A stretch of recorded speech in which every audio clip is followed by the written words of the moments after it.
Bonjour! Guys, wedding planning season is here, and we've got a special treat today on XOXO Emo. Social media director, seasoned bridesmaid, and my very best friend is here, Crystal Johnson.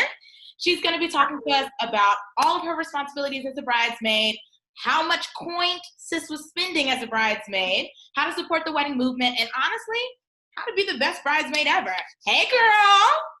Hello, thank you so much for having me. I'm super excited because anyone who knows me knows that I love, and I love weddings. So being a bridesmaid is like the ultimate honor I think that you can get as a friend, to share that special day with your friend where no matter what, it's going to be stressful. They could be the most type A planner, but weddings are just so unpredictable, and the things that you never thought would happen to you on your wedding day are exactly the things that will happen. Girl, every time. So talk to me about your bridesmaid's duties. Like, what do you typically do during that planning process and then on the day of? So for me personally, because like yourself, I think we're the best bridesmaids someone could have. You gotta say that one more time.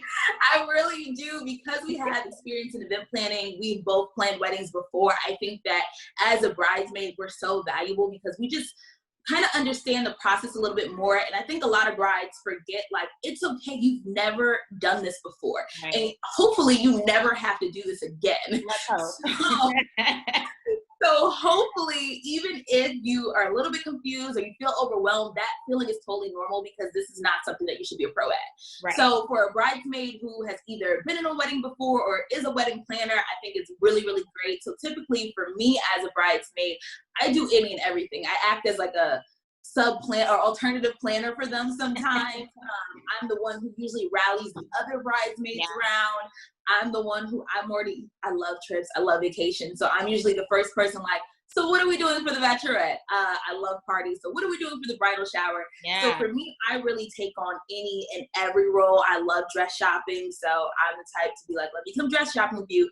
Really, I just want to be a part of every single process of your wedding, because I just feel like that's why I'm there. So from the moment you ask me to be in your wedding, I'm like, I'm all in.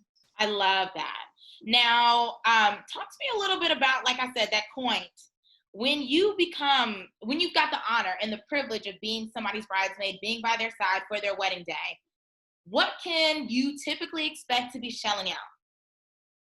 So every bride is going to be different, right? I've been in weddings where the bride was super low maintenance and she was very budget conscious. I think for any bride watching this, you need to be very strategic about your group of friends. Yeah. If you know that you're a luxury type of bride, but your friend group is not a luxury type of friend group, you may want to limit the number of bridesmaids, or really have a deep conversation before you pick your bridesmaids, or really just a conversation. Yes. Yeah, or just really pick, have your expectations of what you want, and just see if those people are even willing to meet those things. So I've had bridesmaid dresses that only cost $100, which I think is fairly reasonable, but that is because the bride wanted to make sure that this was not a pocket buster for anyone. I don't think anyone should go broke having to be in someone's wedding. Yeah. I've also had brides who were like, I think $300 is a reasonable price. So I think it really does depend on the bride. But for me personally, I know what I want to spend. Talk to me a little bit about the emotional aspect of being like a bridesmaid, and you're also a maid of honor. So talk to me about that. Like, was it a huge whirlwind where you were like, whoa, got to get this girl together? Or are you kind of like on a day-to-day just being like, we got this? How do you help their emotions, your emotions, everybody else's emotions? Because weddings are emotional.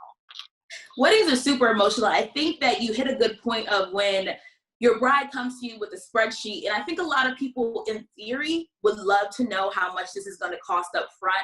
But the emotional aspect of it is, although they are being transparent with you, a lot of people consider themselves bad friends if they say, actually, I can't do this. This is too expensive. Okay. So I think that's like the starting point of the emotional journey, because if you agree and you know that it's out of your price range, because I have had the brides who come to me and say, hey, this is a rough estimate of, what I think it's going to cost. And I'll be honest, I don't care what they say it's going to cost. Either I know I'm the type of friend who's going to help them find other solutions to bring this cost down, but I'm just someone who probably will never say no. So is very emotional because I think you have to actually make that decision, and you think you're being a good friend, but in the long run, for anyone who's watching this, it really is a financial commitment. And if you do not think you can do it, it will be emotionally taxing on the bride and yourself later on. Like, talk to me about the different people that should be on your bridal party. Yeah, so personally, I think that anyone that you've ever dreamed of being by your side, like the first people that you think of are the first people that you should ask. Yeah, I think that when you have to start like scraping and like digging through like your yearbook trying to figure out your yearbook who should be in your wedding, who shouldn't, I think that if you have any hesitation of putting someone in your wedding, you should not. Because any doubt that you have will probably show up throughout this process. That's smart. So if you are on the fence because you think, so-and-so is unstable because they just lost their job, or you know that so-and-so is like a part-time hater, but somehow they're still your friend. And that happens a lot. Part-time hater. That's fair. It happens a lot. We have those friends that they're your friend, but sometimes they just may be in a season where like it's very hard for them to be happy for others. It's the emotional aspect, yeah. Yeah, and I do think we have to understand that, like, it doesn't make you a bad friend if you don't put everyone in your wedding. So as far as the types of people, I would say if you have a friend that's a planner, and I will be honest, even if they're not your bestest of friends, but they are close enough for you to consider them being in your wedding, I would put them in your wedding. They're organized. You need that organization factor. Because you could have two best friends who just are not planners. And now they could be the best people to you. They could want to shell out thousands of dollars for you. But if they cannot plan, unfortunately, either the bride has to be the type of bride who's going to be like, this is what we're doing, and plan it herself. But again, a lot of brides, the reason for a bridal party is because a lot of brides don't want to plan a full wedding, a honeymoon, and then turn around and plan a bridal shower and a bachelorette. I think... Just put us in your wedding. Put us in your wedding. I also think you need that friend who really knows you like inside and out. When they can tell when something's wrong, to be honest, if you have all of these people in one friend, even better, like you have a great friend. Fair. You're welcome, Alicia. Fair.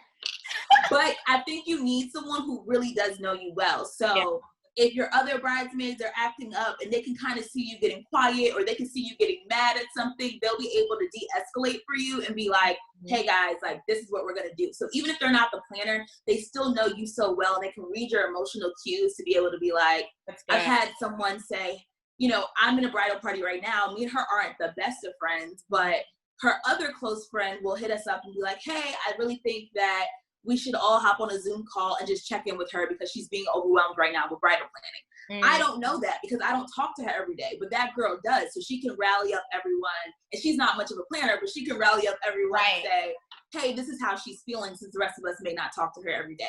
Family is very situational. I am someone who does not think that just because you have a sister, she should be your maid of honor or she should be in your bridal party. Okay. I know some people may watch this and be like, oh, family over everything, but I just think when it comes to a wedding and it comes to family, you pick your friends, you do not pick your family. Correct. So sometimes those relationships just are not as strong as you would have hoped they were. I would say don't feel obligated to put your family members in your bridal party. I would also say you want fun people in your bridal party. That is so key, because how are you going to turn up if you got boring Betty over here in the corner and she doesn't want to take the shots? Like, what's happening? It's hard. And again, I have friends who don't drink, they don't really go out, and I still want them to be in my wedding, but we've already had those conversations. A lot of my friends know, like, all right, it's only 3 days. I just need to buckle down. I just need to try my best to turn up with them.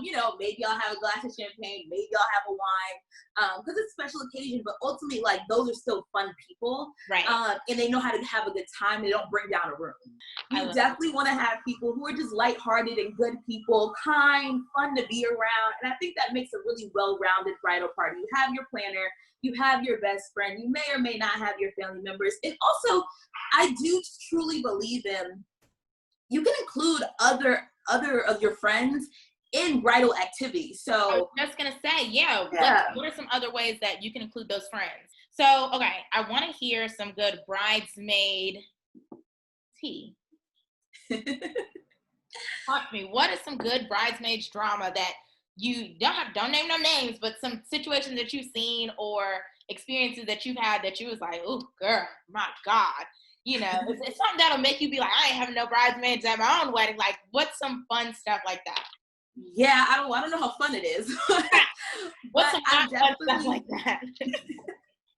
I've definitely seen sisters act up, not in actually a bridal party that I was in, but for a wedding I was planning.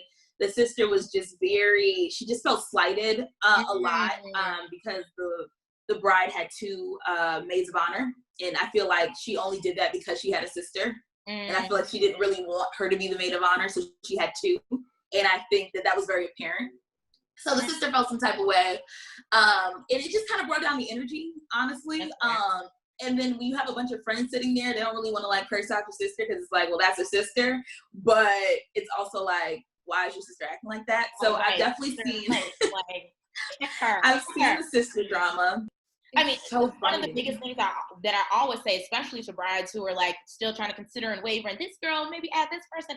I'm always like, if you really want to know who people are, get married. They will show you. And it will be undeniable how much they love and or don't love or respect and or don't respect you in your time.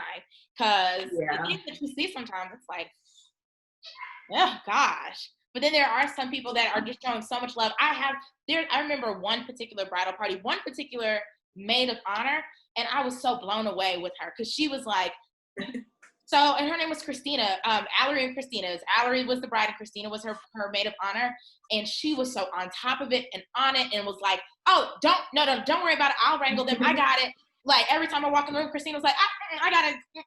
She was just so helpful to me. And I was like, girl, all right, we here. I still to this day. And there's like one really good picture that I have of both of them. But you could just see how much Christina loved Allery and how much Allery loved Christina and was like, that's who you need. She is like the epitome. When I think of a great maid of honor, I always think of her. And I'm always like, girl, yes. That makes me really happy inside too, because I feel like you already know that your friends love you and you already know that they're going to support you through no matter what. But it's just something about that day being one of the biggest days of your life and having your friends all rise to the occasion and really just showering you with love and just support and it's just such an emotional day. And I've never been married, so I have no clue what those emotions will feel like. But I just remember the first wedding I was ever in, I was like, my makeup is going to be completely off by the time I walk out there. Like I was boo-hooing before we even lined up. And then we lined up and I saw her dad meet her, and I lost it. And granted, I've known this girl since I was 8 years old, but I was just like, this is just so emotional. And I was like, why? So give me, just to wrap us up, give me the 3 top things that would make you the best bridesmaid ever. I think being proactive, number one, in whichever way that means for you. Because if you're not a planner, there's still ways for you to be proactive. So I think you just need to be a proactive bridesmaid and really anticipate the needs of your bride. So whether it's she needs someone to spearhead the bridal shower, spearhead the bachelorette, help her finding a dress, help you guys find your dress, finding hairstyles, finding makeup artists, all of those things, just be proactive. Whatever you think your strongest skill set is, tap into that and see how you can use your strongest skill set to help your bride. That's good. I think the second thing is being realistic and transparent about where you are financially to be a good bridesmaid. Because in the case that there are other bridesmaids who cannot financially meet the requirements, maybe you do have an extra coin and you can say, well, you know what, I'll give $500 and everyone else, you only have to give $150 because I understand that we're going through it. You know what I mean? Right. So I think just being realistic with your own pockets and then just being transparent with everyone else, like, hey, open that door. Ladies, let me know that I'm willing to give extra if we need to. I really want to make this great for her, yada, yada, yada. Right. So transparent with your finances, proactive bridesmaid, and also, again, just being a genuine friend to this person. I think you constantly have to check yourself and say, like, if you are feeling jealous or slighted or anything, check yourself. Why am I feeling this way? Am I mad because I'm not getting married? Am I mad because I think this is actually her best friend, but I'm working harder than her best friend? Because that happens often too. You're not the maid of honor. You wish you were the maid of honor, or you're looking at the maid of honor like, what are you doing? But again, sometimes you're just a planner and the maid of honor isn't, and that maid of honor just fills other things in the friendship for your bride. And why she picked her is really none of your business, but you're honored enough to be in the bridal party. So just do what you can to be the best bridesmaid. So be proactive, be transparent about your finances, and constantly check yourself and your emotions. And just anything that, if you start feeling a little bit of friction with anyone in the bridal party, just constantly check yourself so you can be a true, genuine friend to whoever picked you to be in the bridal party. That's good. Inner work. It's all inner work, you guys. Like inner work will lead you to a successful and peaceful life. Peaceful. Do the work, people. Do the work. Oh my God, I love you so much. You guys, this has been another episode of XOXO Emo. Crystal, tell them where they can find you. Tell them how they can hire you to be their bridesmaid. She'll be your bridesmaid, $5,000 at the base rate. Right. Like, well, first off, Imori, thank you for having me on XOXO Emo. Anyone who has not seen it and this is your first episode, please go back and watch all the other ones, especially if you plan on being in a wedding, want to be a wedding planner, even just an event planner, or hopefully one day if you're not already a bride, you will be a bride. So Imori is a great resource for you. You can find me at Crystal Chanel TV across Twitter and Instagram. And I hope you guys enjoyed this episode. I had a good time with you, More. Yes, I had a good time with you. We need to do something like we need to do a little clear the air, like a clear the air weddings or something like that. Yeah, it's coming soon. Don't you worry. Awesome. It's been such a pleasure. I love you, and I'll talk to you soon. Love you too. Bye, girl. Bye.